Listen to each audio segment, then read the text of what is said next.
पहले जो हम लोग देखे थे वो देखे थे डीएनए, और आप लोग के मैंने इन्फॉर्मेशन किया था कि डीएनए का सबसे पहले देखा था किसने, कार्लसबर्ग ने। लेकिन प्रयोगशाला में इसको सबसे पहले किसने किया था, हरगोविंद खुराना ने। डीएनए का पूरा स्ट्रक्चर मैंने आप लोग के क्लियर किया था कि डीएनए का जो संरचना होती है वो डबल हेक्सिल होता है। और संरचना के बारे में सबसे पहले बताया था किसने, वाटसन एवं क्रिक ने, जिसके लिए उनको वाटसन एवं क्रिक को 1962 ईस्वी में 1962 ईस्वी में नोबेल प्राइज से क्या किया गया था, सम्मानित किया गया था। ये भी बतलाए थे कि डीएनए जो होता है वो आप लोग उसमें 4 नाइट्रोजनी क्षार पाए जाते हैं, 4, जिसमें आप लोग के बतलाए थे एडेनिन, गुआनिन, साइटोसिन और थाइमिन। इसमें एब्सेंट होता है कौन, यूरोसिल। जबकि आज की क्लास में आप लोग के चालू करने वाला हूं डीएनए के बाद आरएनए, क्योंकि आपको पहले ही मैं बता चुका हूं कि न्यूक्लिक एसिड 2 प्रकार की होती है, डीएनए और आरएनए। तो मैं आप लोग के डीएनए पढ़ा चुका हूं, अब मैं चलने वाला हूं आप लोग का आरएनए लेकर। तो सबसे पहले आरएनए लेकर चलूंगा और सबसे पहले मैं बतलाऊंगा कि डीएनए पहले पढ़े तो डीएनए की संरचना इस प्रकार की होती थी। लेकिन आज मैं पढ़ाने वाला हूं आरएनए, और डीएनए की संरचना जो होती थी वो आप लोग को बतलाए थे हम कि इसमें 4 गो नाइट्रोजन क्षार होती थी। क्या होती थी, 4। सबसे पहले एजी, और एक बतलाए थे आप लोग के टीसी। क्या बतलाए थे, टीसी। इसका मतलब होता था ये दोनों के बीच में होती थी डबल बॉन्ड, और ये दोनों के बीच में होती थी ट्रिपल बॉन्ड। इस बॉन्ड को क्या नाम बताए थे, तो इस बॉन्ड को हम बतलाए थे हाइड्रोजन बॉन्ड। कौन बॉन्ड, हाइड्रोजन बॉन्ड, आप लोग के समझाए थे। लेकिन आज की क्लास में मैं पढ़ने वाला हूं आरएनए। क्या पढ़ने वाला हूं, आरएनए। और देखिए ये आरएनए है, और आरएनए में जो संरचना होती है वो सिंगल हेक्सिल होती है। कैसे होती है, सिंगल स्ट्रैंडिंग संरचना होती है, किसमें, आरएनए में। तो आरएनए के बारे में सबसे पहले बतलाने वाला हूं कि आरएनए आखिर होती क्या है। तो सबसे पहले मैं ऊपर में लिख चुका हूं आरएनए, कि आरएनए आखिर है तो क्या है। तो सबसे पहले आरएनए का पूरा नाम मैंने लिख चुका हूं कि ribose nucleic acid, ribose nucleic acid. तो सबसे पहले आप लोग के क्वेश्चन पूछेगा कि आरएनए में क्या होता है, तो राइबोज होती है जिसको बोलते हैं शर्करा, और ये न्यूक्लिक एसिड का भाग है। क्या है, न्यूक्लिक एसिड का भाग है। कभी भी आपसे क्वेश्चन पूछेगा कि न्यूक्लिक एसिड का कितने घटक होते हैं, तो न्यूक्लिक एसिड का 2 घटक होते हैं, डीएनए और आरएनए, और दोनों में पाया जाता है न्यूक्लिक एसिड। एक में होता है डीऑक्सीराइबोज और एक में होता है राइबोज।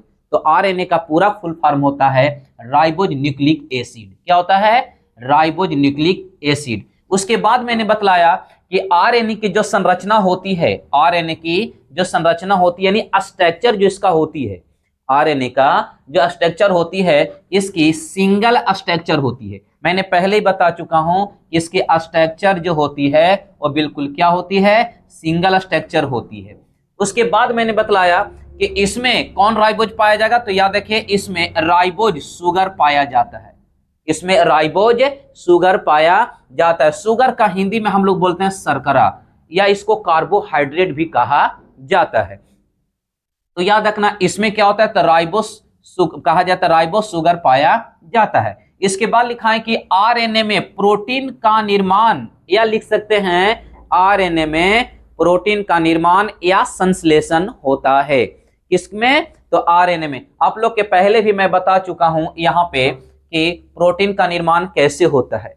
तो मैं आप लोग के पहले बता चुका हूं कि हमारे शरीर में 10 से पहले से प्रेजेंट होता है एमिनो एसिड, और भोज्य पदार्थों के द्वारा, खाना पीना के द्वारा 10 एमिनो एसिड और जाता है, और एमिनो एसिड 10 जाता है तो 10 + 10 कुल कितने हो जाते हैं, 20, और 20 एमिनो एसिड मिलकर 20 एमिनो एसिड मिलकर एक प्रोटीन का निर्माण करता है। 20 एमिनो एसिड मिलकर कितने, एक प्रोटीन का निर्माण करता है। इसको मैं बतलाने वाला हूं आप लोग का और एमआरएनए में, जब हम इसको टाइप्स पढ़ाएंगे तो। लिखता है कि इसमें नाइट्रोजनी बेस होते हैं। मैंने पहले ही बतलाया था आप लोग का कि नाइट्रोजनी बेस की संख्या कुल होती है 5। कुल कितनी होती है, 5। लेकिन मैं इसमें बतलाया था आप लोग का कि इसमें जो नाइट्रोजनी बेस होती है सब सेम होता है, डीएनए और आरएनए में सेम होता है, लेकिन एक जो होता है अंतर होता है।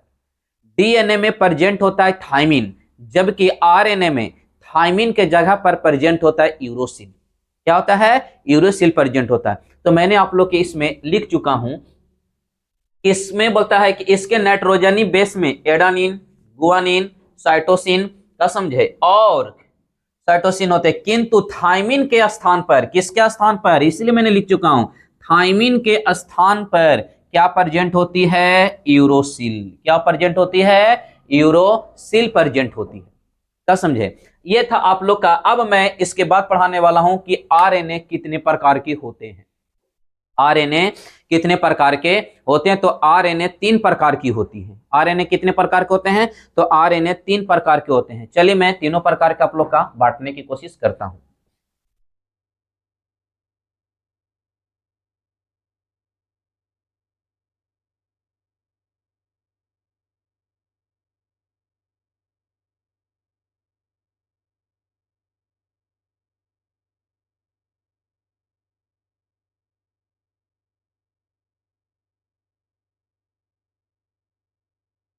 चलिए मैं बतलाता हूं आरएनए क्या, आरएनए, आरएनए। तो आरएनए मैंने बतलाया मेरे बच्चों कि आरएनए 3 प्रकार के होते हैं।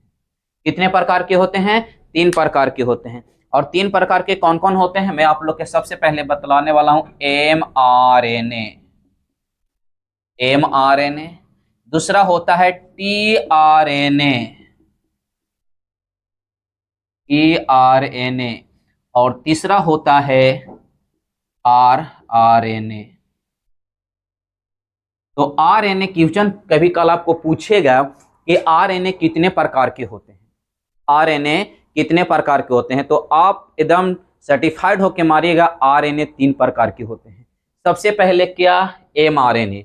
एम आर एन ए का पूरा नाम क्या है, मैसेंजर आर एन ए, संदेशवाहक आर एन ए। क्या समझे, मैसेंजर आर एन ए, इसको यह संदेशवाहक आर एन ए भी कहा जाता है। टी आर एन ए का मतलब ट्रांसफर, क्या, ट्रांसफर। ट्रांसफर का मतलब होता है यातायात, परिवहन, ले जाने का काम करता है, जिसको हम लोग क्या बोलेंगे, T R N A. R R N A का मतलब, आर एन ए का मतलब होता है राइबोज, क्या बोलते हैं, राइबोसोम आर एन ए। और राइबोसोम आर एन ए में किसका निर्माण होगा, प्रोटीन का निर्माण होगा। किसका निर्माण होगा, प्रोटीन का निर्माण होगा। तो सबसे पहले मैं आप लोग के बतलाने वाला हूं आज M R N A, T R N A और आर एन ए क्या होता है उसके बारे में। तो देखिए सबसे पहले मैं आप लोग के बतलाने वाला हूं एमआरएनए कि एमआरएनए में होता क्या है। तो सबसे पहले मैं बतलाने वाला हूं एमआरएनए में ये जो एमिनो एसिड होती है, तो आप लोग के मैंने पहले ही बताया कि हमारे शरीर में 10 एमिनो एसिड पहले से प्रेजेंट होती है, जो अनावश्यक होती है, आवश्यक नहीं होती है, अनावश्यक होती है। क्या, 10 एमिनो एसिड पहले से ह्यूमन बॉडी में प्रेजेंट होता है, जो अनावश्यक होती है।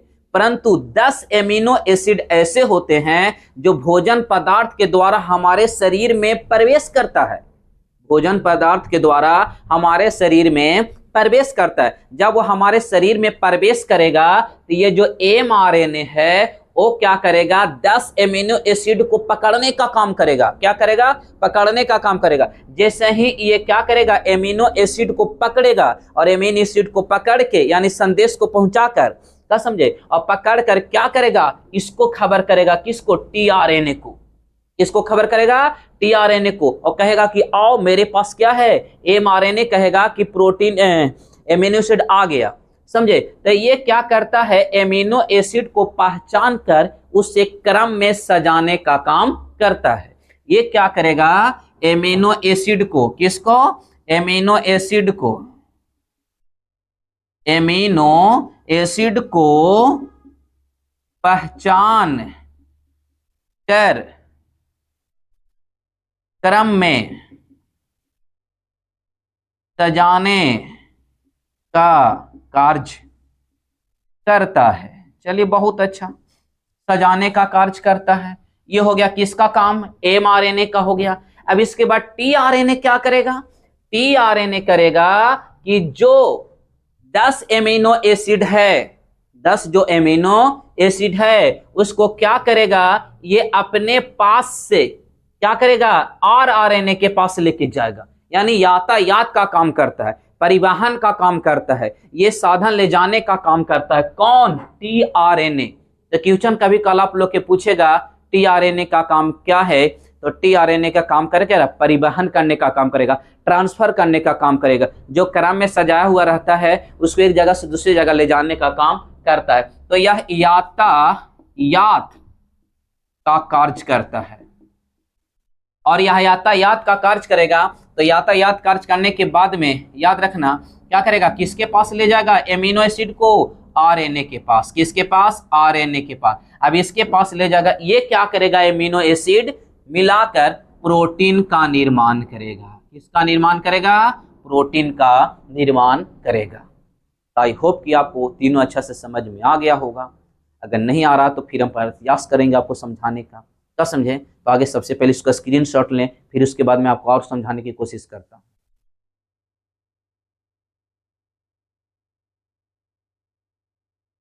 देखिए मैं आप लोग के बतलाए आरएनए। आरएनए कितने प्रकार के होते हैं, आरएनए में किसका निर्माण होता है। मैंने बतलाया आप लोग का कि आरएनए में पूरा नाम आरएनए का क्या होता है, आप लोग को पता है, ribose nucleic acid. RNA single strand का बना होता है। आरएनए में कितने नाइट्रोजनी क्षार होते हैं, तो 4 होते हैं। आरएनए में किसका निर्माण होता है, तो प्रोटीन का निर्माण होता है। अब आप लोग का बतलाएं आरएनए में, आरएनए को कितने भागों में बांटा गया है, तो 3 भागों में बांटा गया है। पहला कौन, एमआरएनए। एमआरएनए का काम क्या है, तो ये संदेशवाहक होता है, ये प्रोटीन को पकड़ने का काम करता है, पहचान करने का काम करता है। और ट्रांसफर का काम क्या है, टीआरएनए का काम क्या होता है कि वो जो एमिनो एसिड पहचान कर वो ले जाने का काम करते हैं, किसके पास, आरएनए के पास, आरएनए के पास। तो आरएनए को कितने भागों में बांटा गया, 3 भागों में बांटा गया है। पहला एमआरएनए, टीआरएनए और आरआरएनए। क्या समझे। उसके बाद में आप लोग का बतलाने वाला हूं कि डीएनए से डीएनए बनने की क्रिया क्या कहलाता है, तो ये 12 क्लास में पढ़ने की है, रिफ्लेक्शन कहलाता है। डीएनए से आरएनए बनने की क्रिया क्या कहलाता है, तो आप लोग का ट्रांसक्रिप्शन कहलाता है। क्या समझे। और फिर आप लोग का रहेगा कि आरएनए से डीएनए बनने की प्रक्रिया पुनः क्या कहलाता है, तो रिसीवर ट्रांसक्रिप्शन कहलाता है। फिर आप लोग के पूछेगा कि डीएनए आरएनए का लास्ट अवस्था को क्या कहते हैं, ट्रांसला कहते हैं। ये सारा चीज आप लोग का 12 लेवल का है, लेकिन मैं थोड़ा सा यहाँ पे चर्चा कर दे रहा हूँ। क्या समझे, आखिर ये होता क्या है। देखिए आप लोग के मैंने बतलाया डीएनए से डीएनए बनना, डीएनए से डीएनए बनना, यानी कहा जाता है कि चलिए ऐसे, ये है डीएनए और डीएनए से ही पुनः क्या बन रहा है, डीएनए। यानी डीएनए से डीएनए बनने की आप लोग के मैं बताता हूं कि डीएनए को खंडित जो किया जाता है वो प्लाज्मिड के द्वारा किया जाता है। किसके द्वारा खंडित किया जाता है, प्लाज्मिड के द्वारा खंडित किया जाता है। किसको, डीएनए को। और डीएनए को खंडित करने के लिए बहुत सारे एंजाइम होते हैं। क्या होते हैं, बहुत सारे एंजाइम होते हैं। जैसे कुछ प्लाज्मिड क्या होता है कि डीएनए को खंडित किया जाता है, लेकिन इसके अंतर्गत में कुछ एंजाइम आते हैं, और एक एंजाइम ऐसे होते हैं जो न्यूक्लियोटाइड को खंडित करता है, एक एंजाइम ऐसे होते हैं जो बीचों बीच खंडित करता है। क्या समझे, जबकि ये 12 क्लास में आप लोग के पढ़ने के लिए मिलता है। देखिए डीएनए से डीएनए बना लेना क्या कहलाता है, रिफ्लेक्शन कहलाता है। क्या कहलाता है, रिफ्लेक्शन। कभी कल क्वेश्चन पूछता है डीएनए से डीएनए बनना क्या कहलाता है, रिफ्लेक्शन कहलाता है। क्या कहलाता है, रिफ्लेक्शन। दूसरा, ठीक है सर, तो डीएनए से आरएनए बनाना बच्चों क्या कहलाता है, डीएनए से डीएनए बनना रिफ्लेक्शन कहलाता है। लेकिन डीएनए से आरएनए बनना क्या कहलाता है, तो ट्रांसक्रिप्शन कहलाता है। क्या कहलाता है, ट्रांसक्रिप्शन कहलाता है। उसके बाद है डीएनए से पुनः आरएनए से पुनः डीएनए बनना, आरएनए से पुनः, देखिए उस पर क्या था, डीएनए से आरएनए बनना, तो डीएनए से तो आरएनए बन गया, लेकिन आरएनए से पुनः डीएनए बनना क्या कहलाता है, तो रिसीवर, क्या कि पुनः रिसीव कर रहा है ना, तो रिसीवर ट्रांसक्रिप्शन कहलाता है। लेकिन खाली क्वेश्चन पूछेगा कि डीएनए से आरएनए बनना क्या कहलाता है, तो डीएनए बदल रहा है आरएनए में, तो कहलाएगा कुछ ट्रांसफर। क्या कहलाएगा, ट्रांसफर। इसका मतलब है ट्रांसक्रिप्शन। क्या, ट्रांसक्रिप्शन। लेकिन अब आरएनए पुनः फिर बना रहा है कोची, डीएनए, तो क्या कहलाएगा, रिसीवर ट्रांसक्रिप्शन। अब उसके बाद है आरएनए से प्रोटीन। मैं आप लोग के पहले बतलाया था कि आरएनए अगर बदल जाता है प्रोटीन में, तो आरएनए प्रोटीन का निर्माण करता है। आरएनए किसका निर्माण करता है, प्रोटीन। मैंने कभी ये नहीं बतलाया कि प्रोटीन के बाद भी कुछ बनता है, प्रोटीन लास्ट स्टेज है। क्या है, लास्ट स्टेज है। तो मैंने बतलाया आरएनए से प्रोटीन बनना क्या कहलाता है, तो इसको हम लोग कहते हैं ट्रांसलेशन। क्या कहेंगे, ट्रांसलेशन। यानी आरएनए से प्रोटीन को बनना क्या कहलाता है, तो हम लोग क्या बोलेंगे, ट्रांसलेशन। और लास्ट में है प्रोटीन के अंतिम अवस्था, ये प्रोटीन जो बन गया इसकी अंतिम अवस्था को क्या कहते हैं, इसको कहते हैं ट्रांसला। क्या कहलाते हैं, ट्रांसला। तो ये था आपको आज का क्लास आरएनए और आई होप कि आपको अच्छा से समझ में आया होगा आरएनए। अगर मेरा वीडियो आपको अच्छी से समझ में आता है तो लाइक, सब्सक्राइब और बेल आइकन की घंटी और बच्चों के पास थोड़ा शेयर करिए, थोड़ा सपोर्ट करिए कि मैं आप लोग की ऑनलाइन क्लास ले सकूं। तो आप लोग के क्लास आज आरएनए कंप्लीट कर दिया। नेक्स्ट क्लास में मैं आप लोग के चालू करने वाला हूं, जो मैं आप लोग की कल क्लास लूंगा, उसमें आप लोग का केमिस्ट्री का डेमो चलेगा, उसकी परिचय में केमिस्ट्री का देने वाला हूं कि आखिर केमिस्ट्री होती क्या है, क्या समझे। तो आपको आज बायोलॉजी का साइटोलॉजी क्या हो गया, खत्म हो गया। एक दिन मैं आप लोग का सेल का पूरा मैराथन क्लास में लूंगा, क्या समझा, और मैं उसको आपको लेकर मैं आप लोग को बतलाऊंगा उसमें कि मैराथन क्लास में पूरे एक वीडियो में कवर में कर दूंगा पूरा। बशर्ते क्या होगा कि उसके लिए आपको स्टडी आगे पॉइंट बाई पॉइंट करना पड़ेगा, जैसे मैंने पढ़ाया उसको आपको करना होगा। उसके बाद एक मैराथन क्लास चलेगा जिसमें पूरा सेल कंप्लीट में करूंगा। आज भर इतना ही। Next day that's all. Next day मिलते हैं आप लोग के केमिस्ट्री के साथ।